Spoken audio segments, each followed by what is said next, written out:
आता आपल्या आवडत्या मालिकेचे संपूर्ण भाग मालिका प्रसारित झाल्यानंतर लगेचच पाहू शकता फक्त सन नेक्स्ट वर. भारतातील प्रेक्षकांसाठी मोफत सेवा. मॅडम हे घ्या सर. थँक्यू सीमाताई.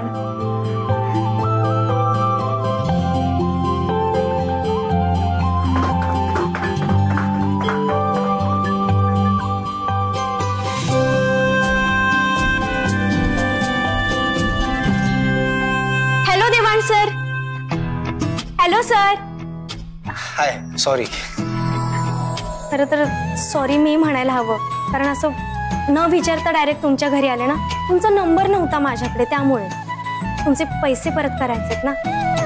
माझं घड्याळ. एक मिनिट ऐका ना. तुमचं घड्याळ आहे माझ्याकडे, मी तुम्हाला देतो ते पण आपण बाहेर जाऊन बोलायचं का प्लीज? 2 मिनिटाचं तर काम आहे ना फक्त. एक्झॅक्टली तेच 2 मिनिटं आपण बाहेर जाऊन बोलूया. या ना प्लीज. Please please please. माझा संशय आता खरा होत चालला. कसला संशय? तुम्ही माझं घड्याळ हरवलं ना, म्हणून त्या दिवशी असं टाळून निघून गेला.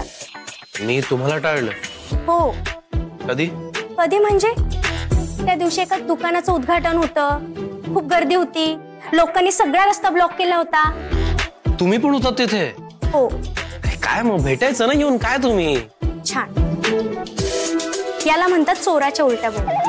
एक्सक्यूज मी, तुम्ही चोर म्हणताय मला? मला नाही, आत्ताच म्हणालात. अहो अशी म्हण आहे, चोराच्या उलट्या बोंबा. Okay okay. कसली गर्दी होती तेव्हा, तरी सुद्धा मी तुम्हाला आवाज दिला, पण तुम्ही बघून न बघितल्यासारखं केलं. हो, तुमचा गैरसमज होतोय. तुम्ही आत्ताच म्हणालात ना की त्या दिवशी तिथे खूप गर्दी होती, लोकांनी रस्ता ब्लॉक केला होता म्हणून, बरोबर? हो. मग इतक्या गर्दीत मला कसा आवाज येणार आहे तुमचा? बरोबर. सिंपल. म्हणजे घड्याळ नीट आहे ना, हरवलं नाहीये ना? बरं झालं. तुम्हाला माहितीये, कसं तरी डोकं लावून तुमचा हा पत्ता मिळवलाय. आज रविवार आहे म्हणून मी इथे आले, त्यामुळे तुम्ही भेटलात तरी, नाहीतर मग मी ऑफिसलाच आले असते. बरं, तुमचे पैसे देते, माझं घड्याळ द्या. एक मिनिट ऐका ना. तुमचं घड्याळ आहे माझ्याकडे, मी तुम्हाला देतो ते पण आपण बाहेर जाऊन बोलायचं का प्लीज? पैसे तर द्यायचेत ना फक्त. बाहेर नाही आलं तर मी तुम्हाला घड्याळ देणार नाही. ठीक आहे. काय देवांश सर? देवांश सर, झालं का बोलणं?